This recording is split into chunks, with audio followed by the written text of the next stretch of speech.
Now, before we get into exports in the global market, we just like to remind you, please like, share, subscribe. Your support is greatly appreciated. So now that we've done that, we can jump into the exports. So here you can see gasoline was down small, just not much to say. Distillate, same thing, fairly flattish, which is kind of what we were expecting when we were looking out in terms of the export market. The biggest one, obviously, is going to remain LPG. We think LPG is going to continue to see a lot of demand in the export market. The biggest question right now, though, is going to be oil.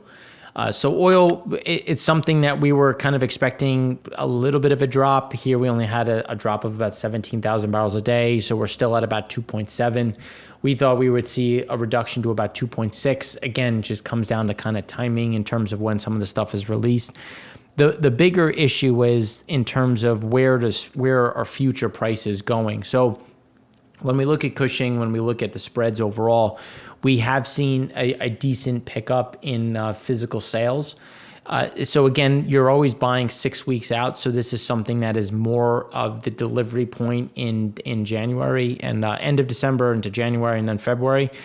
As we've seen China kind of increase their purchases ahead of the Lunar New Year. We've seen some increases just in terms of physical activity, especially on the ESPO side, with Russia seeing a decent pickup going into both China.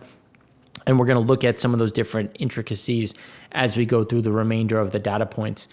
For the most part, we think that the exports on gasoline and diesel will remain fairly stuck, just in terms of kind of those additional exports coming from Europe into our markets and the lack of diesel demand and distillate demand in Europe, which is going to kind of cap where we think things are going to go. So the other side of the equation is, even though our crude exports we've seen a decent pickup again in Asia, that would really kind of factor into the end of this year into next year. The other problem is we're seeing a big drop in just European oil product demand and activity. We've seen some additional slowdowns, and some of them were operational, because the question is, well, were they already down and now they're just making it more official? Were they increasing, now they're decreasing? So this is more of ones that are starting to see additional declines, with about 150,000 barrels a day coming off in France, and then some more, just smaller amount, about 37,000 in Europe. So when we look at road use in general, just because as we're talking, some new data points came in. So right now, when we're looking at Europe, Italy traffic was 33% lower year over year. And again, that compares with last week, which was down 29%. So again, shifting down. Spain was down 33%, which was a slight improvement versus last week, which was down 39%. So small increase. France was still down 47%. Last week, it was down 46% year over year, so kind of still holding in. The UK saw a 3-point drop to 27% versus previous. And then, what is the average? The average is road use was down 35% last week versus 34% the week before. So again, still shifting down to in terms of activity, and then it was down 28% prior to that. So again, we continue to see the move down. It's going to be fairly capped, but the reduction in activity is going to put not only just oil demand down, just because refiners are going to do less, but it's also going to put more refined products in storage, which is going to be sold into our market. So then when we look at what's going to happen, we're going to look at gasoline first. So as we've been saying, we think we're just going to hang around that 9-year average. Again, we're right there. There's nothing to say that we think it's just going to remain sideways. There's going to be pressure coming from European product, which is just going to cap our flow. Again, not much to see in terms of pressure. When we look at distillate, as we said, we were going to remain below the 9-year average, and here we are, just sideways, down below the 9-year average. There's not much yet to say one way. When we're looking out, we think it'll trend a little bit to the downside, but again, we're just going to remain in a fairly tight range. We're right around, as we were saying, between 950,000 barrels to about, let's call it a 1.5 million, and a million, I should say 1.05 million So just to kind of relatively cap a little bit downside, but not too much. The reason why distillate we think is going to be worse than gasoline is just because of the fundamentals of middle distillate and distillate in general as we shift into the global market. So just looking at Fujairah, the heavy distillate stocks are at 21-month low, which isn't overly surprising, just given that the overall there's no real demand for heavy and resid at this point. A lot of that is getting either recracked back at the facility, getting sold into something else, just because again sulfur is the issue. No one can really run high sulfur fuel oil or high sulfur diesel, just because you either need ultra low, very low, just based on the IMO standards, which is shifting into some of the other ones. The problem is middle distillate and light distillates did expand. So light distillates such as gasoline and naphtha surged. They're up 17% to about 6.3 million barrels, which is the highest since September 28th. Middle distillates such as jet fuel and diesel expanded 11%, which is up about 6 million barrels, which is close to the record high of 6 million on June 1st. So just to give it into, get more specific, just because where we sit. So right now we're at 5.963, and the previous high was 5.997. Again, so we're within a baby's breath of just where we're sitting in terms of all-time highs on the middle distillate side. So this is where we remain concerned when we're looking at the distillate market as an aggregate, because the distillate market remains flush with product, and you really need to see a lot of this kind of whittle down. And this comes full circle to what we've been saying, where these shifts lower were great to see, and as we talked about over the last couple months, if you've been watching, was we did get a pickup in shipping activity. It was due to people couldn't switch crews, so you needed more ships because you couldn't get those crews, you couldn't rotate the personnel. We did have an increase in imports and exports just because inventories were so low. Now we're starting to see that slow down, and that's when we're starting to see some of these increases, which is what we had been expecting in terms of just the slowdown in general refined product demand. The question is going to be how does the winter look? What are we going to see some of this pull down? Are we going to see a bigger increase in resurgence in shipping as we get towards the end of the holiday season and people kind of figure out what they need, and they increase orders into the first of the year? These are going to be different components that we have to look at, but right now we think that the builds are going to accelerate across the light distillate, middle distillate side, and Fujairah is just one of those examples. Now, one of the bright spots, which is something to talk about before we go into China and overall, was Indian seaborne oil imports. They're back up to a year-over-year high, and so when we're looking at kind of what this was, you can see that we've had a decent increase in terms of the average. Now, when we look at the overall averages, we're back to kind of those 2015 levels. If you just look at just the aggregate overall, and we've had some increases 16, 17, and 19. And now 20, the question is, are we going to get enough data, or are we going to get enough support into the end of the year to really bring us back to 2019 levels? Just based on where we're sitting right now, I'm going to say no. But again, there's a lot of things that can happen over the next 6 weeks. So sale of diesel, just looking at, because diesel is obviously the biggest consumption within India itself. So it did slump on a year-over-year basis in the first half of November. So again, coming full circle too. So October was very strong, just because October, again, festival season. Now we're in November, which is getting to the end of the festival season. And now we're starting to see a little bit of a slowdown overall, because you had a lot of stuff pulled forward to prepare for, and now we're getting to the end of it. So overall, November diesel sales were down 5.1% to 2.86 million, just according to the three largest retailers. The first half of November sales, diesel sales were up 7.7% versus October. So again, we did get a pickup in October, but it was down year over year. So we just have to think about, kind of where this sits overall. First half of November, India's gasoline sales, little changed. They were up about 4.7%. Jet is still down 53% year over year. and LPG is down about 2.2% year over year, down 7.6% month over month. Again, that's going to be a little bumpy as we just kind of look out in terms of what is happening overall.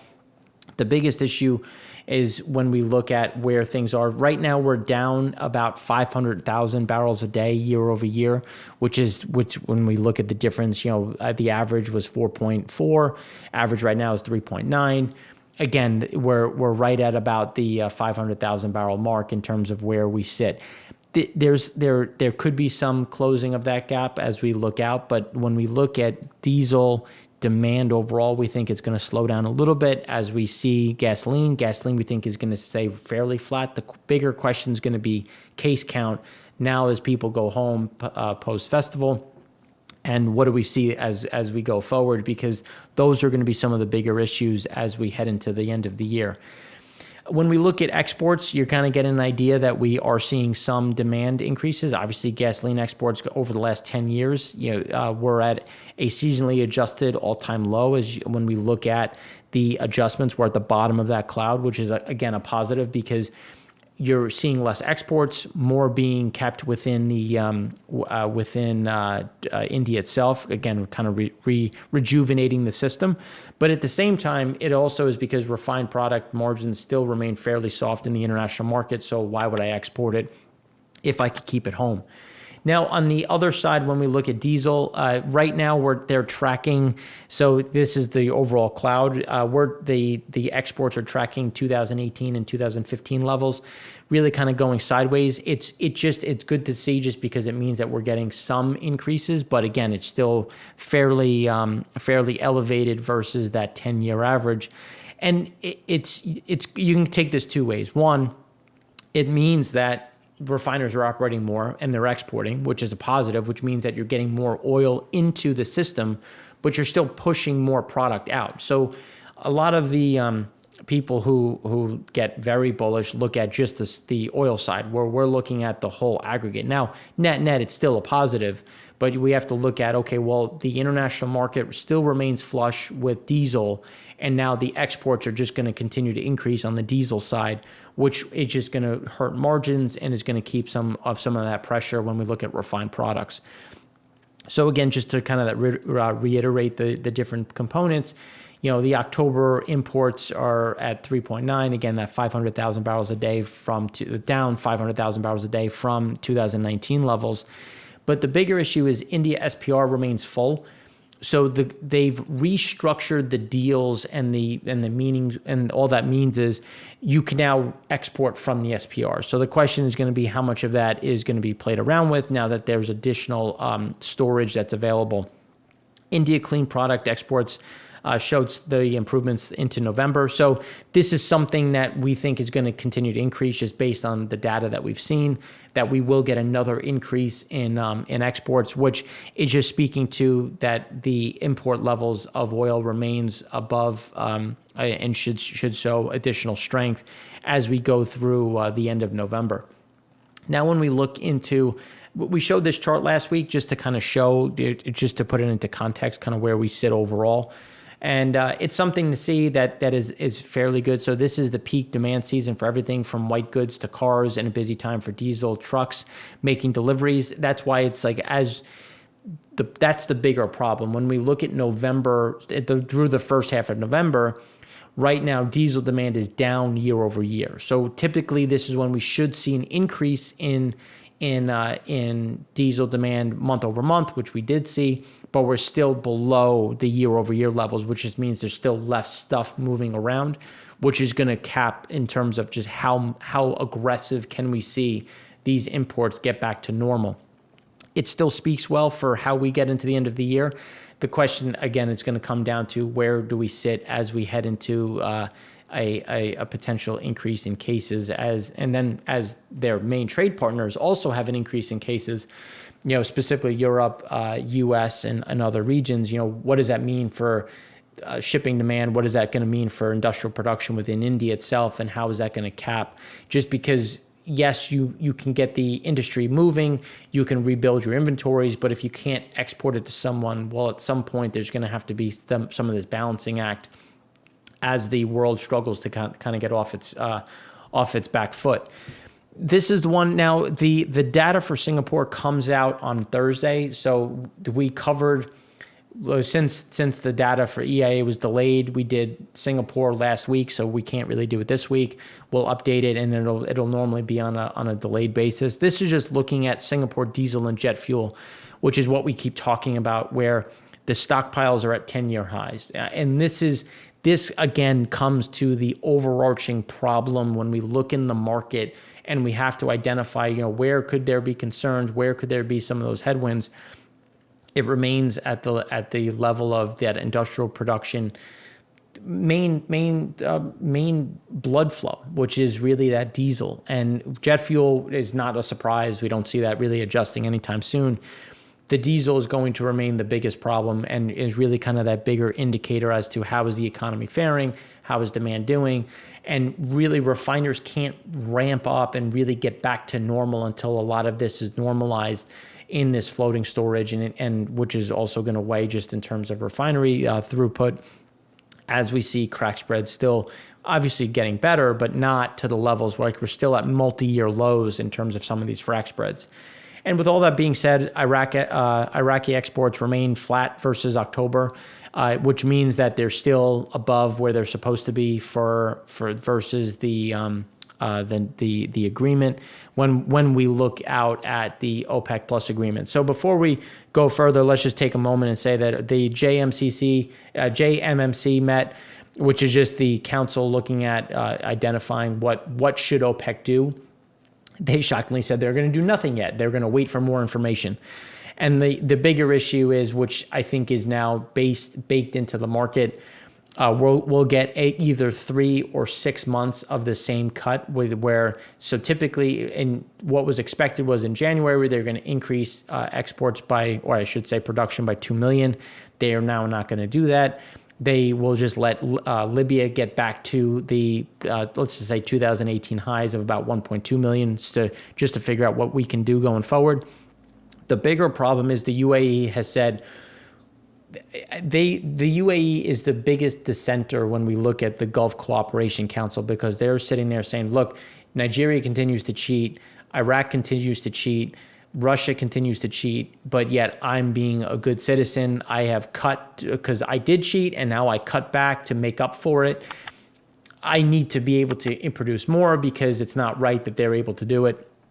Again, these are the issues that are going to go back and forth, which is why we continue to believe that oil is going to bleed into the market. Again, they need dollars. If you can't get it in price, you'll get it in volume. And this is going to be the overarching theme as we head into the end of the year, because Saudi made an interesting comment, which was just saying essentially, look, in the past we made up for cheaters, and we're not going to do that anymore. So there's going to be a certain amount of pushback just because they had to go to the market. I believe it was $78 billion debt deal, just because they have a very expensive dividend, and they had to come out and raise additional capital on the Saudi Aramco level to finance the dividend. And there's going to be a lot of pressure as we go forward and we look at kind of what is going to happen within the OPEC deal, because there remains a lot of supply that is artificially off the market, which could quickly come back into the market, which again keeps that curve. When we look at what is the curve telling us, it remains fairly capped because it does sit out there. Now, when we look at China, because this is an interesting data point, because right now, so China's implied crude inventory is saying that it had a first drop since 2017. So imports may rebound to seasonal demand before the Chinese New Year. So typically the Chinese New Year, you have refiners go out and essentially sweep the market. They try to get as much as they can prior to an extended vacation, which is the Lunar New Year, which is normally pushes them into the spot market. It's just now we're seeing a decent amount of bids increasing in the physical market, which is signaling a little bit of a positive. But you have to look at where we normally sit. So September of last year, we had the smallest build, and here we went negative, which is really the first time since we're going back to 2017. The problem with the negative is always what are the numbers, because they have brought new facilities online. So two of which had to go out and sweep and buy product. There was a new 70 million barrel facility came on. So it's very hard because Chinese numbers are always calculated because you're always trying to guesstimate what is there. So this is something where it could be zero, it could be slightly higher, it could be slightly better than what's shown. We just know that at this point in time that there's a net drawdown, or at least a very small build that is actually happening, which is a net positive for overall when we're looking at crude throughput. But when we look at overall China's port oil stocks, this is where we continue to see remain fairly concerned, because these oil stocks remain elevated, as well as fuel oil. Again, coming full circle to not only just the oil side, but also when we're looking at product, where products remain very elevated versus the historics, which is when, again, we're going to have a whole other segment in the economy show looking at China, because a lot of the data points to some larger slowdowns on the industrial side, on the infrastructure side, which is just going to be a big headwind as we go into the remainder of the year and then into Q1 of next year, in terms of what will their oil demand actually look like. So when we go to the floating storage, we had a small build in floating storage. Again, small, it's up about 0.3% versus last week. Again, kind of coming into what we've been saying, where we weren't going to get this massive rally back to all-time highs of floating storage, but we were starting to flatten out. And now we're going to start to see a slow increase as some of this oil that has been in transit starts to show up and doesn't really get taken anywhere. So when we look out at what caused that, so Asia Pacific was down 6%. Again, that is a positive. That is where we're seeing India pulling some through, China pulling some through. Japan has been pulling a decent amount out of the market. South Korea. Again, these are all positives in terms of the Asian market. The bigger issue right now is Europe was up 31%. It's the highest since June, again, which is what we've been talking about. Europe was going to be a problem.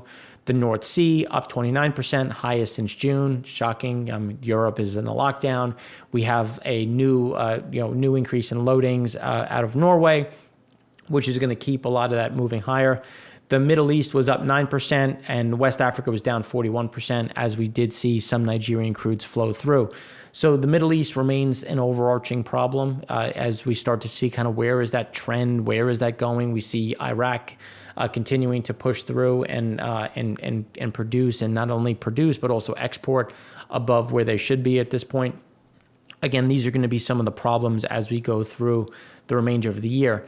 So this is a little delayed just because the previous slide really kind of shows the updated crude floating storage. This is just looking at things a little bit differently, just to kind of put it into context. The crude oil in transit remains fairly flat over the last 3 weeks. Crude oil on the water fairly flat over the last 3 weeks.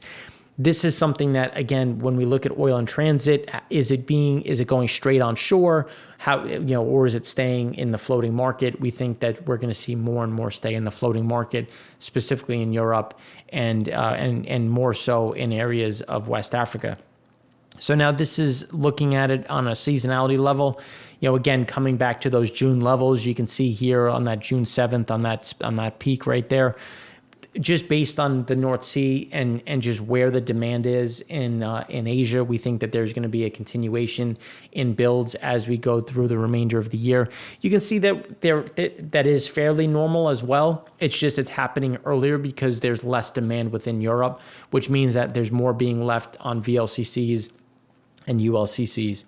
Now, Europe, same thing, not much to say or any different. We're back to those June levels, and it's something where we think the trend is just going to continue to shift higher, specifically in those areas. West Africa is where we had a decent drop, and the drop was really driven by Nigeria seeing some of their additional cargoes go on the move. They're being moved not only just into the U.S., but also into parts of Asia, which is nice to see some of this flow through. Angola has seen some of they've actually reduced loadings for January, which is a net positive when we're thinking about West Africa. But Nigeria continues to struggle to sell out of their not only December, but that's also going to be a problem as we go into January. They've come back to OPEC requesting that some of their grades be considered condensate. Again, it would help them be compliant again, but I don't think it'll happen, because condensate isn't included in the agreement. So if something is condensate, it gets taken out of the deal, and then all of a sudden they look like they're compliant, even though they're not. Again, semantics, but it's not something that we think is going to happen. This Middle Eastern one is a little aged. It has gone up, but again, you can see that we're pretty much within the average of 2019 and 2017. The question is going to be, do we continue to drift higher as we get more exports from areas like Iraq and parts of the GCC, as local demand remains diminished, as we have not only just case counts, but also just exports, because there's just less stuff happening overall, which is just going to be a general problem as we go forward. Asian floating storage, it actually isn't as bad as this. It's still down, but it's just those timing delays in terms of where the different data points get filtered in. It's still down. It's just a little bit higher than this, but again, it's still something to see in terms of some of that normalization. We still have a lot of wood to chop, in terms of getting back down to the that cloud. But when we think about where should the new normal be? It's not going to be in that cloud. It's not. There's more refining capacity coming online, brand new, not just increase in utilization rates, but an increase in just total activity and refiners active in Asia. So realistically, just because there's just going to be more flow going into the area, it's just going to be at the top of the cloud overall. Still well above where it should be, but starting to see some of that normalization, which we're going to want to continue to see get through the system. The problem is going to remain refined products, and how quickly can that really draw down. The other problem is China's supertanker crude imports are increasing. So here you can see that they're a fairly marked step change. Supertanker signaling in the U.S. rose by 2, so now we're up to 12, which just means that we're going to have more imports coming into the U.S., which is the highest since October, just to kind of give it some idea in terms of where we sit. Other changes, there's one additional into South Korea, 3 less into Japan. Again, kind of coming back and forth to why we think there's going to be a net slowdown in terms of some of the crude coming off the water in the area. There's more going into UAE. The UAE has 10 going to it, so that's an increase to 55. Again, it's just going to be a matter of where does it show up. Here you can see that we're at 102 going into China, which is elevated, but not against kind of where we have been on the seasonal level. So the question is, are we going to continue to see this grind higher as these buyers come in just to prepare for the Lunar New Year? Some of the spec buying really kind of getting in front of it, and then it ends up just sitting out in the water. The rates have started to creep higher, but they're still they're still obviously well below where we were from May into March into May. But again, that creep higher just means that you're going to have to see some of that contango move in, just to in case it does sit in storage. You need to see that work its way through. And this is just looking at the refined storage levels in China. Oh, misspelled the title. Here you can see at this point we're right back at the highs of that 46.5 million. There's really not much to say it's going to draw down. The refinery utilization rates remain at about 75%, which is fairly strong for the teapots. The SOEs have ticked up a little bit, but again, really not getting back to where they should be, as we do have new refiners turning on, which they have to make space for. The question is going to be, as we get to the end of the year, where are export quotas, where are import quotas? We already have new import quotas for 2021, which is, again, kind of spurring some of that spec buying. It's something where we think there was a lot of activity, then things slow down a little bit, and then they start to normalize as we head into the end of the year. Obviously, crude prices remain at about 42. It's something where there's good and bad on both sides. On the bullish side, India's increased. China remains pulling stuff off the water. Bearish side is rolling lockdowns, additional supply coming out of not only Iraq and Nigeria, but also Libya. And in terms of, is that going to overwhelm some of the new demand? Could we see some casing increases? I know that as we talked about last week with the vaccines, some of those uncertainties as to where do they get in.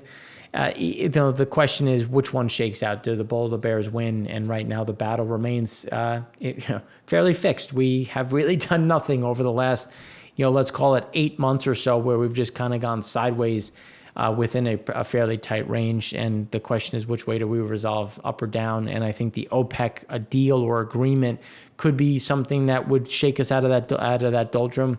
Do they surprise us and say, no, we're going to, instead of increasing 2 million barrels, we're going to increase only 1 million, which is still bearish given expectations? Are they going to surprise us the other way and say, we're actually going to increase the cut by 500,000? These are going to be things to watch, which could move us in specific directions, which with the meeting being the 30th and the 1st. So something to watch. The market is up and out as it likes to be. So there's a lot to talk about, and which we'll follow up with in the Econ show. So thanks again for watching. I'm Mark Rossano, founder and CEO of C6 Capital Holdings, coming to you from Primary Vision Network.